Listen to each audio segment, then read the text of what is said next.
नमस्कार। आप देख रहे हैं राष्ट्रीय जय यीशु मानव सेवा और आप सुन रहे हैं आशीष राजकुमार को। प्रभु आप सबको आशीष करें और लगातार आप आगे की ओर बढ़ते चले जाए।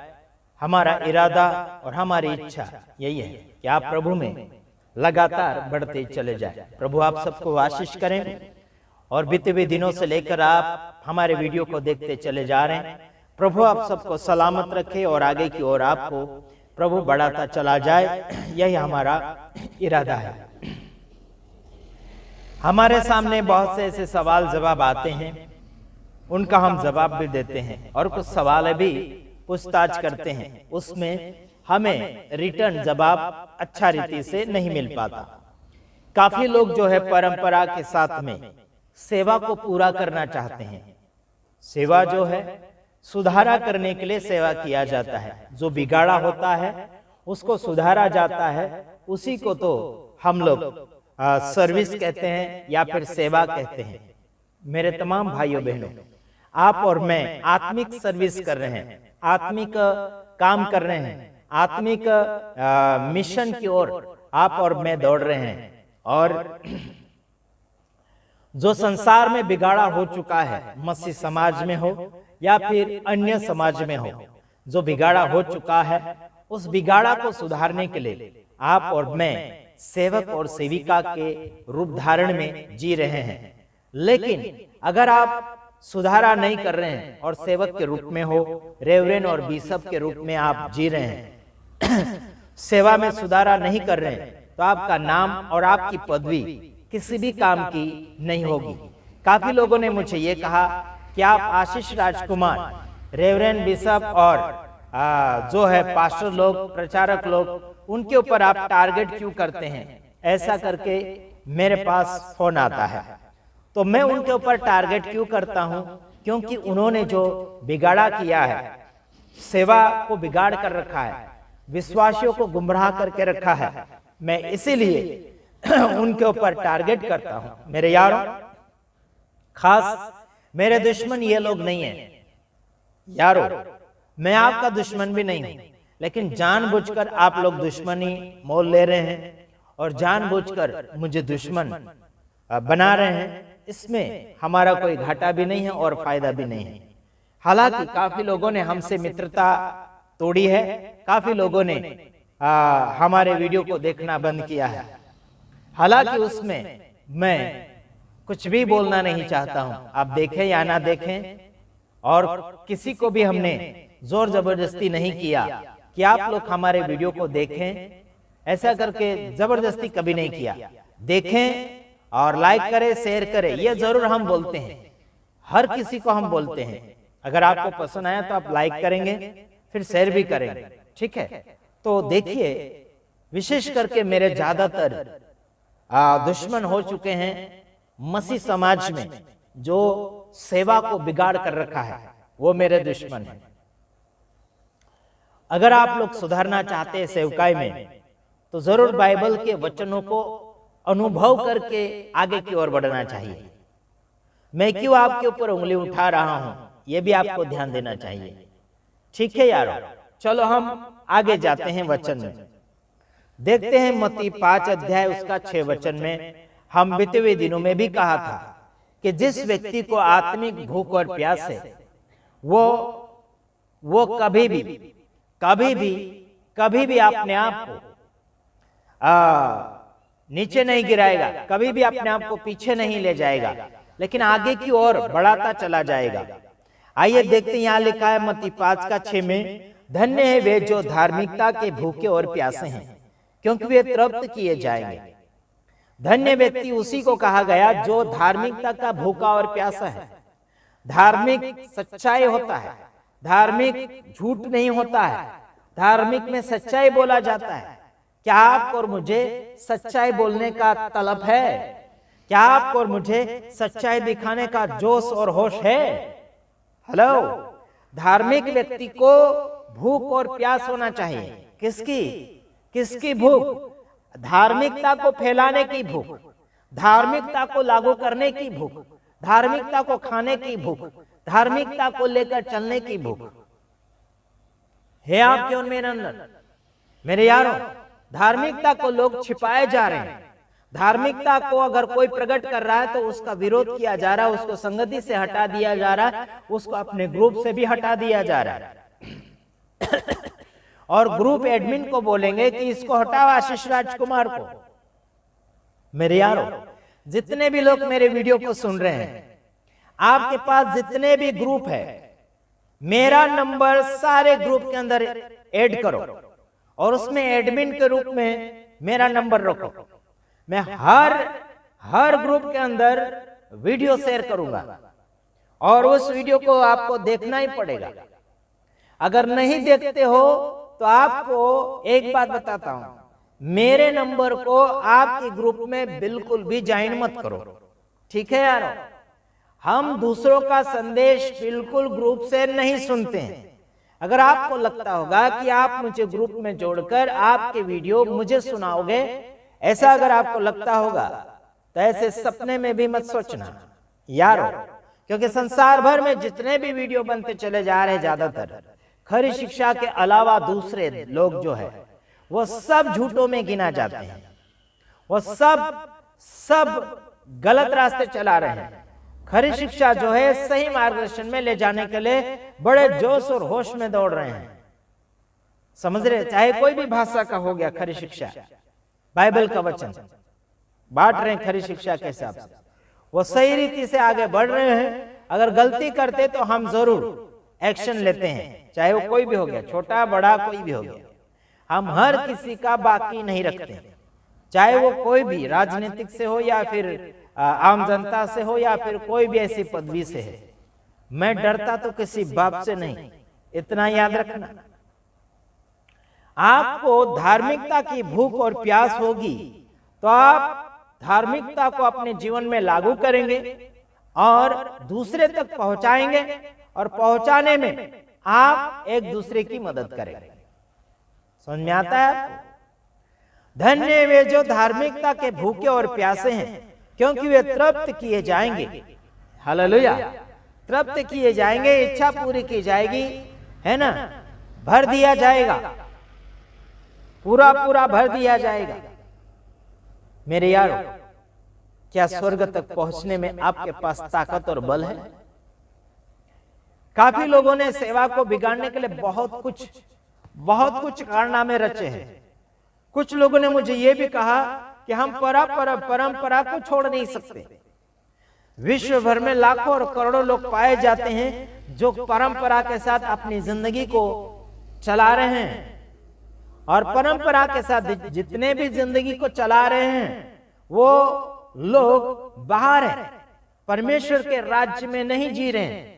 परमेश्वर के राज्य का प्रचार ये लोग नहीं कर रहे हैं, बिगाड़ा के ऊपर बिगाड़ा करते चले जा रहे हैं। मेरे यार,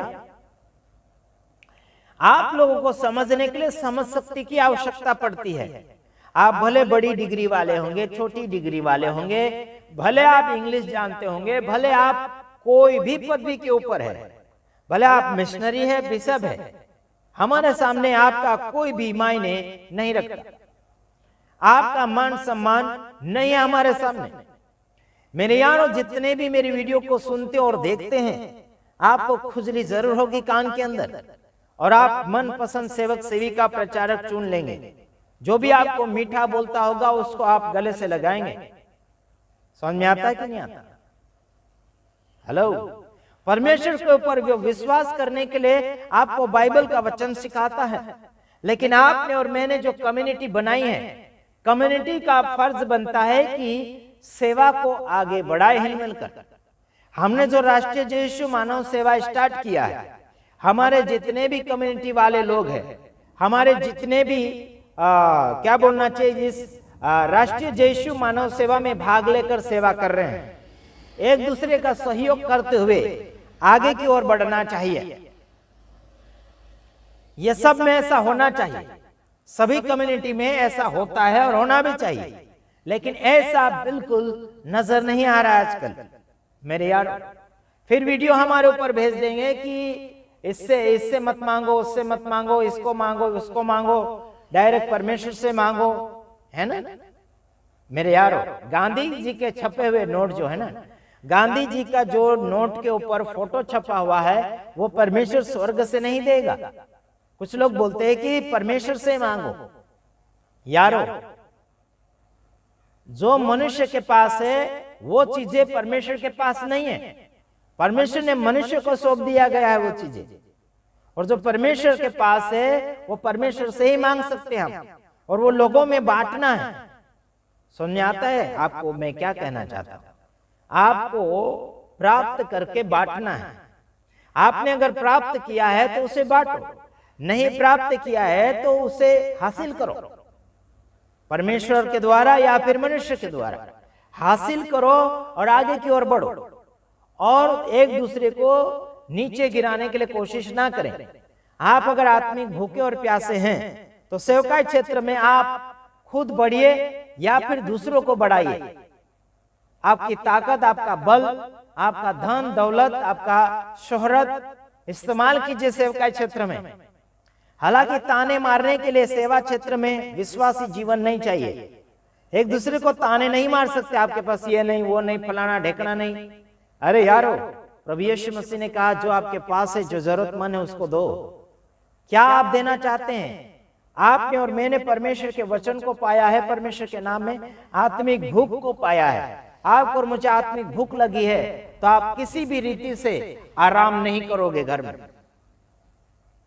सेवकाई क्षेत्र के लिए आप आराम नहीं करोगे, आप दौड़ोगे।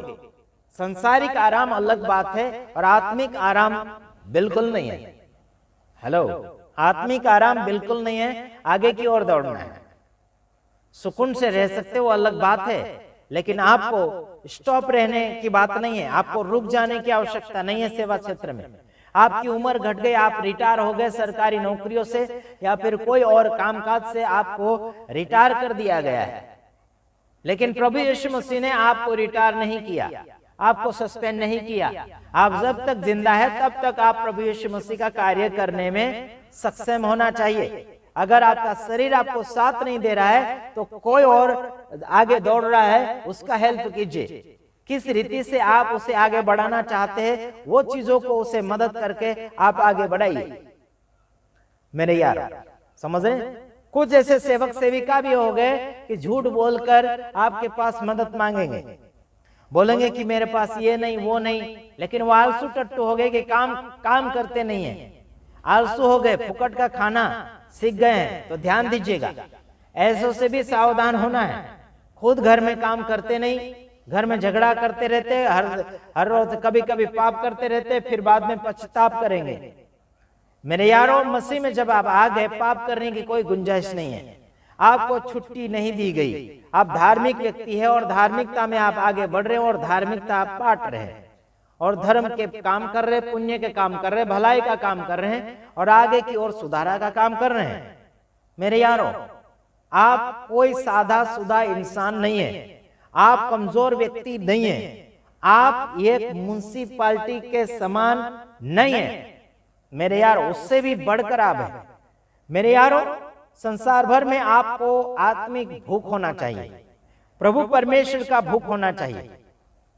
कई लोग बोलते हैं आत्मिक जागृति है ना, मसीह सम्मेलन, मसीह मेला, ऐसा करके लिखा हुआ रहता है ना। ये लिखते तो जरूर है, लेकिन ऐसा कर्म बिल्कुल उनका नहीं है। मैं खुलेआम बोल रहा हूं, हमारे आसपास में बहुत से ऐसे आत्मिक सम्मेलन किए जाते हैं, लेकिन उसमें आत्मिकता बिल्कुल नजर नहीं आ रही है। मेरे यारों, आत्मिकता बिल्कुल नजर नहीं आ रहा है। आत्मिक सम्मेलन कहा तो जाता है, लेकिन आत्मिक जीवन बिल्कुल नहीं जी रहे। अगर कोई गलती कर रहा हो तो उसको गिरा रहे, बल्कि उठाते नहीं है। मेरे यारों, है ना? हेलो, समझ में आता कि नहीं आता? आपको समझ में आता होगा तो परमेश्वर के वचन को बांटो। कोई जीवन खामी में है, किसी का जीवन अपराध में है, गुनाह में है, कोई कमजोरी में है, उसे हेल्प करें आत्मिकता में। मेरे यार, काफी लोगों की आत्मिकता घमंड में बदल चुकी है, काफी लोगों की संगति दुश्मनी में बदल चुकी है, काफी लोगों का प्रेम भाव दोस्ती एक नफरत में बदल चुकी है। क्या नजर आ रहा है? अगर उनके पास जाएंगे तो आपको होठों से आदर सम्मान दिया जाएगा, बल्कि आपको मन से धिक्कारा जाएगा, आपको मन से वो धक्का मार रहे हैं। मेरे यार, क्या आपको और मुझे आत्मिक भूख और प्यास है? आत्मिक प्यार मोहब्बत बांटने की आवश्यकता है आज संसार में मेरे यारों। लेकिन है क्या? मम्मी पापा से प्रेम भाव नहीं करते हैं। मम्मी पापा बुजुर्ग हो गए, उनको एक क्या बोलना चाहिए, चरनी में खटिया बिछा दी, झूठी यानी कि छोटी सी टूटी झोपड़ी में उनके लिए बिस्तर लगा दिया। लेकिन ये लोग कहाँ रहते हैं? बड़े महल में रहते हैं और बड़े अच्छे रूम में रहते हैं, वहां पर आराम मिल रहा है। मम्मी पापा का शरीर बुजुर्ग हो चुका है और कहते हैं कि इनको अलग रहना चाहिए और उनको मान सम्मान नहीं दिया जा रहा। आत्मिक लोगों का काम यह है कि वो व्यक्ति सभी को आदर सम्मान करें, सभी को सुधारें, अपना अपना ना सोचें, छिप कर ना बैठें। मैं इतने दिनों से वीडियो बना रहा हूं, लेकिन कोई व्यक्ति, कोई सेवक सेविका, रेवरेंड बिशप मेरे ऊपर फोन करने के लिए डरते हैं, क्योंकि मैं रिकॉर्डिंग कर लेता हूं और उनका रिकॉर्डिंग यूट्यूब के ऊपर डालता हूं। डरता तो मैं किसी बाप से नहीं। बीते दिनों में काफी लोगों ने मुझे डराने और धमकाने की बातचीत करी थी, है ना। कहते थे कि गुजरात में आजू बाजू दिखना भी मत, इधर आसपास दिखना भी मत बोल रहे थे, है ना। मैं हर दिन यूट्यूब में दिख रहा हूं, मैं हर दिन गुजरात के अंदर ही हूं। किसी में तो दम है, आकर दिखाए मुझे रोककर। हम भी दिखाते हैं उनमें है कितना दम और हम में है कितना दम। मसीह का वचन लेकर आओ, तब हम दिखाएंगे तुम में है कितना दम और हम में है कितना दम। दूध का दूध और पानी का पानी करके रख देंगे हम लोग। रेवरेंड बिशप को सबको मैं चेतावनी देता हूं, जितने भी मेरे वीडियो को सुन रहे हैं, अगर आप लोगों को मेरे वीडियो से, मेरे संदेश से डाउट लगता है तो तुरंत मुझे फोन करो और मुझे सवाल जवाब करो, ठीक है। उससे पहले मैं सवाल करूंगा, मेरा जवाब सुनने से पहले मैं आपसे सवाल करूंगा, क्या आप ऐसे ऐसे करते हो, ये रीति करते हो, वो रीति करते हो? ऐसा करके मैं बहुत सवाल करूंगा। उसमें अगर व्यक्ति बाइबल से मैचिंग होता है तो जरूर मैं उसका सवाल का जवाब दूंगा, वरना डांट कर भगा दूंगा। सीधी और सिंपल बात। मेरे सामने किसी की भी इज्जत नहीं है, समझे। मेरे सामने किसी की भी इज्जत नहीं है। जो परमेश्वर के वचन से बाहर जाकर जिंदगी जी रहा है, उसके लिए मेरे दिल में कोई भी प्रकार का मोहब्बत नहीं है, कोई भी प्रकार की इज्जत नहीं है, ठीक है। जो बाइबल को पढ़ते हुए गड़बड़िया कर रहा हूं, उनकी बात मैं कर रहा हूं। अगर बाइबल को नहीं जानता है, उस बात को मैं अलग समझता हूं और अलग उनको प्यार बताएंगे हम। हिंदू हो गए, दारू पीने वाले, लड़ाई झगड़ा पाप गलती करने वाले, उनको हम प्यार जरूर बताएंगे जो बाइबल को नहीं जानते। लेकिन बाइबल को जानते हुए गड़बड़िया कर रहे हैं, उनके खिलाफ में तो हम 100% है। सुधारने के लिए जरूर हम तैयार हैं, सुधरना चाहे तो। अगर बिगड़ना चाहते उनके खिलाफ में हम पूरा 100%, 100%, 100% हम उसके विरोधी हैं। सीधी और सिंपल बात। काफी लोग हैं ना, कहते हैं कि रेवरेंड बिशप क्या क्या क्या क्या क्या क्या धन दौलत माल मिलकत लेकर बैठे हैं, है ना। इनका धन दौलत एक मुट्ठी भर और एक नग भर भी इनके साथ नहीं जाएगा। इनका बंगला भी यहीं रह जाएगा, इनका धन दौलत गाड़ी घोड़ा सब यहीं रह जाएगा। इनका घमंड हमारे सामने भी और प्रभु के सामने भी एक मिट्टी से भी बेहतर, यानी कि मिट्टी से भी खराब है। मिट्टी तो अनाज पकाती है, लेकिन ये कुछ भी नहीं उपजाते हैं। घमंडी व्यक्ति, धन के ऊपर घमंड, चर्च के ऊपर घमंड, कलीसिया के ऊपर घमंड, है ना, पब्लिक के ऊपर घमंड, दान दशमांश के ऊपर घमंड, है ना, ज्ञान और पढ़ाई के ऊपर घमंड करते हैं। इनको खच्चरों के रूप में डालना चाहिए। खच्चर कहा जाता है इनको, है ना। सच्चाई तो जानते नहीं और सच्चाई को मानते नहीं है, इनको खच्चर कहना चाहिए, खच्चर, गधे। ठीक है, आत्मिक भूख और प्यास होगी तो जरूर आप सबको मिलाने की कोशिश करेंगे, ठीक। God bless you. हम आशा करते हैं आप जरूर फोन करेंगे और आपके सवाल का जवाब हम देंगे। देखते हैं किसमें है दम। आमीन।